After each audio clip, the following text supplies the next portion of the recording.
মসজিদ ভাঙতে এলে, আবার বাবরি ভাঙতে এলে, পাঠাও আবাবিল। দাও খোদা দাও আমায় আবার ওমর দারাজে দিল। আলাইকুম রাহমাতুল্লাহি ওয়া বারাকাতুহু।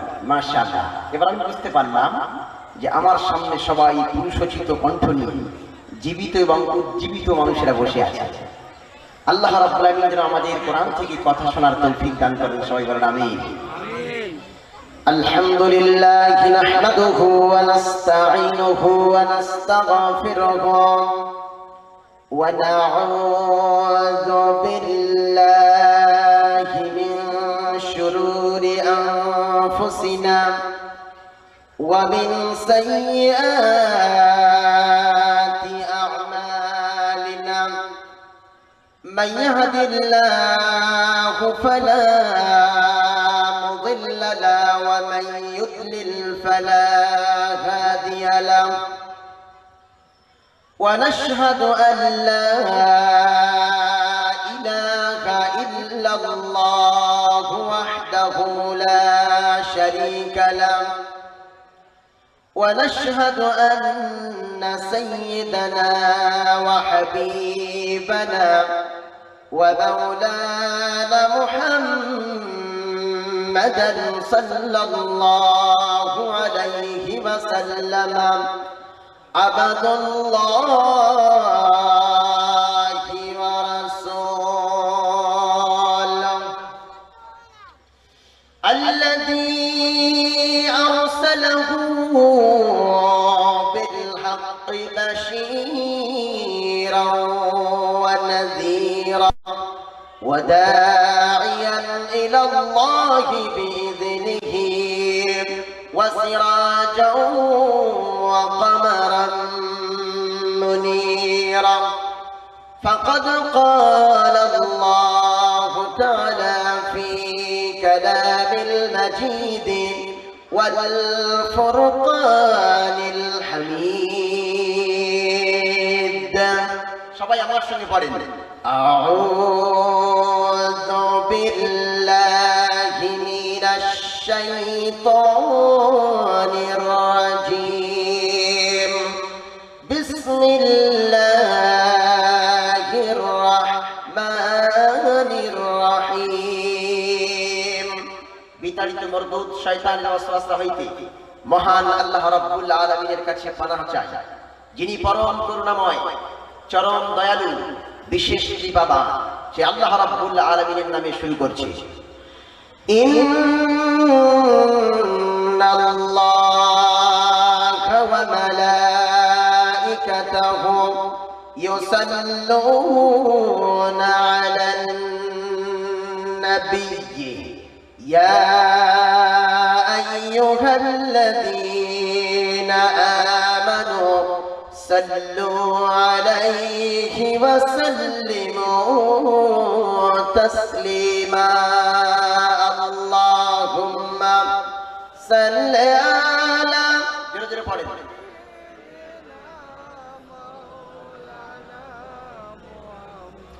ওয়া আলা আলি সাইয়্যিদিনা মাওলানা মুহাম্মদ। দাও খোদা দাও আমায় আবার ওমর দারাজে দিল। দাও খোদা দাও আমায় আবার ওমর দারাজে দিল।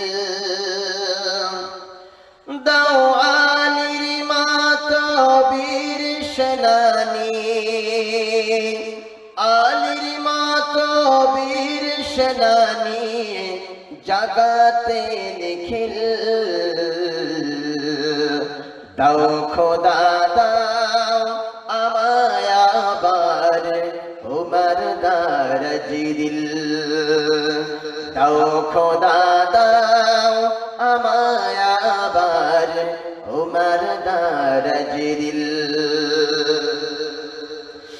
হামজাকে দাও ঘরে ঘরে জীবন দিতে ওয়াকাতরে, হামজাকে দাও ঘরে ঘরে জীবন দিতে ওয়াকাতরে। আবার কাবা ভাঙতে এলে, আবার মসজিদ ভাঙতে এলে, আবার বাবরি ভাঙতে এলে পাঠাও আবাবিল। দাও খোদা দাও আমায় আবার ওমর দারাজ দিল, দাও খোদা দাও আমায় আবার ওমর দারাজ দিল। সচ্চা ঈমান দিয়ে পাঠাও শত সাহাবা, সচ্চা ঈমান দিয়ে পাঠাও শত সাহাবা। তাদের দেখে বিশ্ব আবার বলুক মারহাবা। আবার পাঠাও আবু বকর ফিতনা ফাসাদ আশুক সমার, অনার অটল পাহাড় সম দাও সে মনের মিল। দাও খোদা দাও আমায় আবার ওমর দারাজ দিল, দাও খোদা দাও আমায় আবার ওমর দারাজ দিল। আল্লাহুম্মা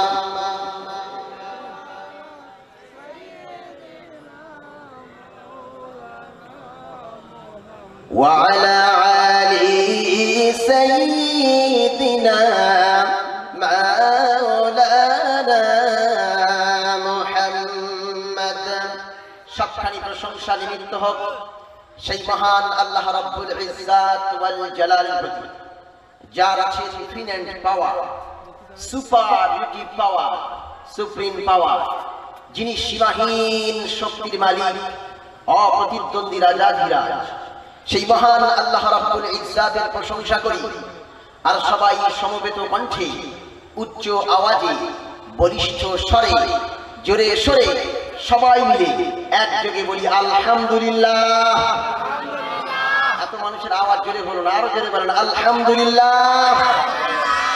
প্রশংসা করলাম ওই আল্লাহ যার বিনা অনুমতিতে সূর্য পূর্ব দিগন্ত থেকে উদ্ভাসিত হয় না, পশ্চিম দিকে ডুবে যায় না, যার বিনা পারমিশনে জোয়ার ভাটার ভিতরে প্রবেশ করতে পারে না, ভাটা জোয়ারের মধ্যে প্রবেশ করতে পারে না, দিন রাতের মধ্যে প্রবেশ করে না, রাত দিনের মধ্যে প্রবেশ করে না, জীবিত মৃত হয় না, মৃত জীবিত হয় না, যার বিনা ইশারা একটা গাছের পাতা পর্যন্ত নড়ে না, সেই মহান আল্লাহ রাব্বুল আলামিনের আরো একবার প্রশংসা করি আর সবাই সবখানি শক্তি দিয়ে চিৎকার দিয়ে বলি আলহামদুলিল্লাহ। মাশাআল্লাহ মাশাআল্লাহ। আমরা প্রশংসা করলাম কার? জোরে বলেন কার? হায়াতের মালিক কে? মৌতের মালিক কে? ইজ্জতের মালিক কে? সম্মানের মালিক কে? এই চেয়ারে বসানোর মালিক কে? আবার এই চেয়ার থেকে এক থাপ্পড় দিয়ে নিচে নামিয়ে দেওয়ার মালিক কে?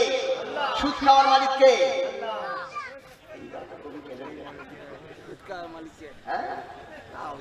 সবকিছু আল্লাহ তাআলা সুদ খাওয়ার মালিক কে? বান্দা না? না, শয়তান বান্দা। বান্দা মানে তো আল্লাহর ওলি, সেও বান্দা, আর যে সুদ খায় সেও বান্দা। তাহলে সব বান্দা এক হয়ে গেল না? শয়তান বান্দা। কোন বান্দা? শয়তান বান্দা। তাহলে প্রশংসা করব কার? আল্লাহ। আল্লাহর নবী বিশ্ব নবী মুহাম্মদুর রাসূলুল্লাহ সাল্লাল্লাহু আলাইহি ওয়াসাল্লাম বলেন, কোন বান্দা যদি আল্লাহর জন্য একবার প্রশংসা করেন, আল্লাহ রাব্বুল আলামিনের রাসূল বলেন আল্লাহ পাক রাব্বুল আলামিন তাকে মিজানের পাল্লা ভর্তি করে সব লিখে দেন। জোরে বলুন সুবহানাল্লাহ। কবার প্রশংসা করে? একবার। কবার? একবার। কোন বান্দা যদি একবার আলহামদুলিল্লাহ বলে, আল্লাহ মিজানের পাল্লাটা ভর্তি করে ওই বান্দার আমলনামায় সব লিখে দেন। জোরে বলুন সুবহানাল্লাহ। একটু জোরে বলবেন না? আসলে আপনারা অনেক দূরে তো, আপনাদের আওয়াজ যদি আমার কান পর্যন্ত না আসে, কান পর্যন্ত না আসে, তাহলে আমার আবেগ, অনুভূতি, ইচ্ছা সবটাই নিচে নেমে যাবে, তাই না? ওই জন্য একটু জোরে বলবেন ইনশাআল্লাহ। ইনশাআল্লাহ। আল্লাহ নবী বলেন, আল্লাহর হাবিব বলেন, কোন বান্দা যদি একবার আলহামদুলিল্লাহ বলে, আল্লাহ পাক রব্বুল আলামিন ওই বান্দার আমলনামায় মিজানের পাল্লা ভর্তি করে সওয়াব লিখে দেবেন। এইবার সাহাবায়ে কেরামরা জিজ্ঞাসা করলেন, ইয়া রাসূলুল্লাহ, ইয়া হাবিবাল্লাহ, হুজুর মিজানের পাল্লাটা কত বড় হবে? কেউ যদি একবার প্রশংসা করে আর আল্লাহ যদি তার মিজানের পাল্লা ভর্তি করে সওয়াব দেয়, তার সেই মিজানের পাল্লা কত বড় হবে জানার দরকার আছে না নাই? আছে না? ওটা কি আলু মাপা পাল্লার মতো হবে, মূলা মাপা পাল্লার মতো হবে, তুলা মাপা পাল্লার মতো হবে, না 5 কেজি ধান মাপা পাল্লার মতো হবে, না সোনা ওজন করা তুলা যন্ত্রের মতো হবে, না অন্যান্য কোনো লিটার মিটার বা অন্যান্য যন্ত্রের মতো হবে? কত বড় হবে মিজানের পাল্লা? সাহাবায়ে কেরামরা জিজ্ঞাসা করলেন, ইয়া রাসূলুল্লাহ, ইয়া হাবিবাল্লাহ, মিজানের পাল্লাটা কত বড় হবে? আল্লাহর নবী বিশ্বনবী মুহাম্মদুর রাসূলুল্লাহ বলেন, মা বাইনাস সামাওয়াতি ওয়াল আরদ, আকাশ আর জমিনের মাঝখানে ফাঁকা জায়গা যত বড়, আমার আল্লাহ রাব্বুল আলামিনের এক একটা মিজানের পাল্লা তত বড়। সুবহানাল্লাহ বলেন। বাড়ি গিয়ে সুবহানাল্লাহ বলবেন, জোরে বলেন। একবার আলহামদুলিল্লাহ বললে আকাশ আর জমিনের মাঝখানে ফাঁকা জায়গা ভর্তি করে বান্দার আমলনামায় চিপ মেশিনের মতো ঢুকিয়ে দেবেন, জোরে বলুন সুবহানাল্লাহ। আসলে আকাশ আর জমিনের মাঝখানে যে ফাঁকা জায়গা কত বড়, পৃথিবীর কোন বৈজ্ঞানিক, পৃথিবীর কোন ইঞ্জিনিয়ার, পৃথিবীর কোন আপনার কিনা ইঞ্জিনিয়ার, কোন বৈজ্ঞানিক, কোন দার্শনিক এর পরিধি কত বড়, এর উচ্চতা কত, এর গভীরতা কত, এর প্রশস্ততা কত, এর ব্যাস কত, এর ব্যাসার্ধ কত, পৃথিবীর কেউ জানে না। আল্লাহ রাব্বুল আলামিন বলছেন, আমি এমন সওয়াব দান করব সেটা গুণে শেষ করা যাবে না। আকাশ আর জমিনের মাঝখানে ফাঁকা জায়গা যত বড় হবে, এত সওয়াবগুলোকে আমি আল্লাহ টিপ মেশিনের মতো ঢুকিয়ে দিয়ে তার আমলনামার ভিতরে আমি ঢুকিয়ে দেব, জোরে বলুন সুবহানাল্লাহ। তাহলে প্রশংসা করলাম কার? আল্লাহর প্রশংসা করি। কিন্তু আমরা প্রশংসা কার করি? আমরা প্রশংসা করি প্রধানের। প্রধানের বলছে আয়লা ঝড় হয়েছে, তা আমার ঘরের চালটা উড়ে গেল। সকালবেলা ছুটে গিয়ে প্রধানের বাড়ি, কি একটা ত্রিপল দেবে না আমার? তা খুব ভালো কথা, 200 টাকা 300 টাকা একটা ত্রিপল দিল। দেওয়ার পরে বাজারে যখনই যায় প্রধানকে দেখে, আসসালামু আলাইকুম, আসসালামু আলাইকুম, কেমন আছেন? ভালো আছেন? আপনি সেদিনকে আমার যা সাহায্য করেছেন এটা আমি সারা জীবন ভুলতে পারবো না। কিসে? একটা ত্রিপলের কৃতজ্ঞতা। কিসের? আবার রাজনৈতিক ভাইরা আবার রাগ করেন না, রাগ করলেই বাকি, সত্য কথা বলছি তো নাকি? আল্লাহ রাব্বুল আলামিন বলেন, এই পৃথিবীর মানব মণ্ডলী সংসদ, আমি তোর মাথার চুল থেকে নিয়ে আর মুখ পর্যন্ত আমি তোর চক্ষু দান করলাম, মস্তিষ্ক দান করলাম। তোর ব্রেন যদি না থাকতো, তুই পাগল হয়ে ঘুরে বেড়াতিস, গু খেতিস, ময়লা খেতিস, নোংরা খেতিস, মাথার চুলগুলো পরিপাটি রাখতে পারতিস না, ব্রাশ করতিস না, মুখ ধুইতিস না, তাতে আপনার কিনা নোংরা পড়ে থাকতো, আঙুলের নখগুলো কাটতিস না, চুলগুলো ঝাঁকড়া হয়ে যেত, বডিটা নোংরা হয়ে থাকতাম। এমনকি আমি আল্লাহ রাব্বুল আলামিন তোর মাথার চুল থেকে নিয়ে আর নখ পর্যন্ত যত নিয়ামতের প্রয়োজন, সকল নিয়ামতগুলো দিয়ে তোকে আমি নিয়ামতের সমুদ্রে ভাসিয়ে দিয়েছি। এরপরও আমি আল্লাহ আমার প্রশংসা করলি না। একদিনের জন্য 200 টাকা 500 টাকা দামের একটা ত্রিপল দিয়েছিল বলে বারবার তার স্যালুট করিস, কিন্তু আমি আল্লাহ তোর যা কিছু নিয়ামত দান করেছি, পৃথিবীর কোন প্রধান, পৃথিবীর কোন এমএলএ, পৃথিবীর কোন এমপি, পৃথিবীর কোন মুখ্যমন্ত্রী, পৃথিবীর কোন প্রধানমন্ত্রী, পৃথিবীর কোন মায়ের বেটার ক্ষমতা নাই তোর এই নিয়ামত গুলো দান করতে পারেন। আমি আল্লাহ যা দান করেছি তার জন্য আরো একবার বলেন আলহামদুলিল্লাহ। আল্লাহ রাব্বুল আলামিন বলেন, এই পৃথিবীর মানব মণ্ডলী শোনো, আলাম নাজআল লাহু আইনাইন ওয়া লিসানান ওয়া শাফাতাইন ওয়া হাদাইনাহুন নাজদাইন। আল্লাহ রাব্বুল আলামিন বলেন, বলছেন আলাম নাজাল লাহু আইনাইন, আমি কি তোর দুটো চোখ দান করি নাই?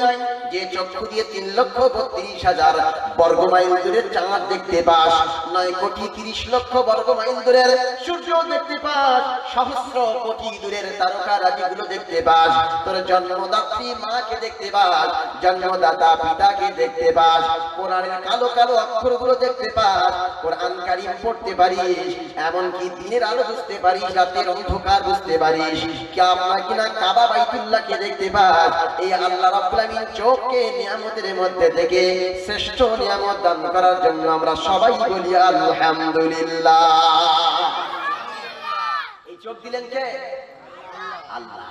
কেন কোন প্রধানমন্ত্রী দিয়েছে নাকি? আমি যে সারাদিন যে খাদ্য খাই, এই খাদ্যটা কে দিয়েছে বলুন তো? ওই খাদ্যটার নাম কি? সারাদিন যে খাদ্য খাই, এখন খাচ্ছি কিন্তু, হ্যাঁ মাশাআল্লাহ, তো বলে ফেলেছে, এই তো জিএলও বলে ফেলেছে। অক্সিজেন, আমার বেঁচে থাকার সবচাইতে বড় রসদের নাম হচ্ছে অক্সিজেন। এই অক্সিজেন আল্লাহ দিয়েছেন, গোটা পৃথিবীকে আল্লাহ অক্সিজেন দিয়ে প্যাকেটিং করে দিয়েছে। বেটা তুই যেখানেই যাবি সেখানে আমি অক্সিজেন দিয়ে রেখেছি। তুই আমার কুফরি করলেও অক্সিজেন নিতে পারবি, তুই আমার প্রতি ঈমান আনলেও অক্সিজেন নিতে পারবি, কারণ আমি আল্লাহ, আমি হচ্ছি রহমান, আমি হচ্ছি রহমান। তুই আমার কুফরি করলেও আমি তোর অক্সিজেন দেব, কুফরি না করলে ঈমান আনলেও আমি তোর অক্সিজেন দেব। জোরে বলুন সুবহানাল্লাহ। ওই আল্লাহ অক্সিজেন দিয়েছে। এই অক্সিজেনের জন্য কি কোনো ফেরেশতা এসে আমাদের কাছে বিল চেয়েছে? জি, কোন ফেরেশতা এসে বিল চেয়েছে? যেমন আপনাদের কারেন্টের মিটার লেগে গিয়েছে প্রতি বাড়ি বাড়ি, প্রতি 3 মাসে একটা করে কারেন্টের বিল আসে না? একজন লোক এসে আপনার মিটারটা দেখে, কি যেন কম্পিউটারে টিপলো, টেপাটা ঘর ঘর করে একটা বিশাল বড় কাগজ বার হলো, তার নিচে ক টাকা দিতে হবে লেখা আছে না?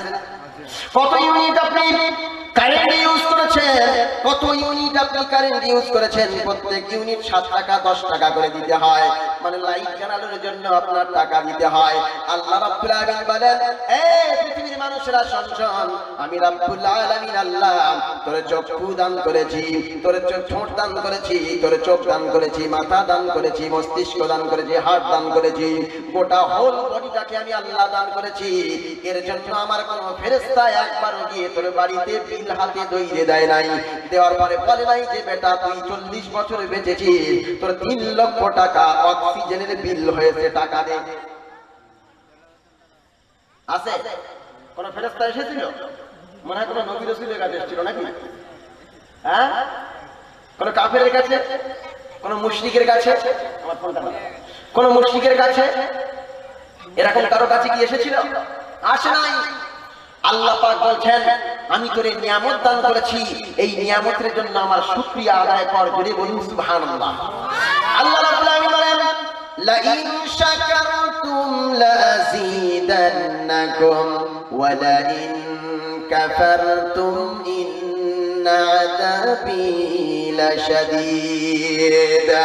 রাব্বুল আলামিন আল্লাহ বলেন, লা ইন শাকারতুম, যদি তোমরা শুকরিয়া আদায় করো, লা আযীদান্নাকুম, আমি তোমাদের নিয়ামতগুলো বাড়িয়ে দেব।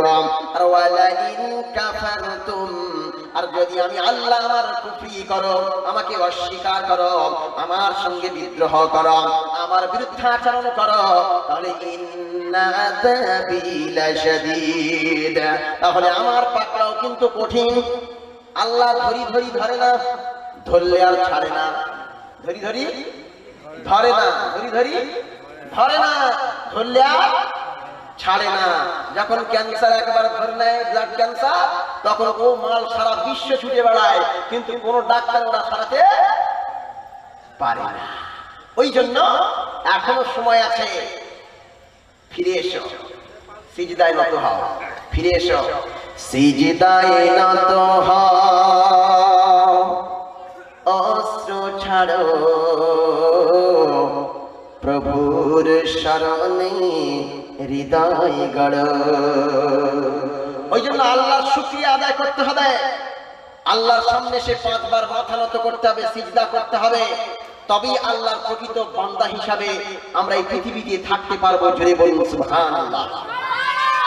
যাই হোক সম্মানিত ভাইরা, এতক্ষণ আমি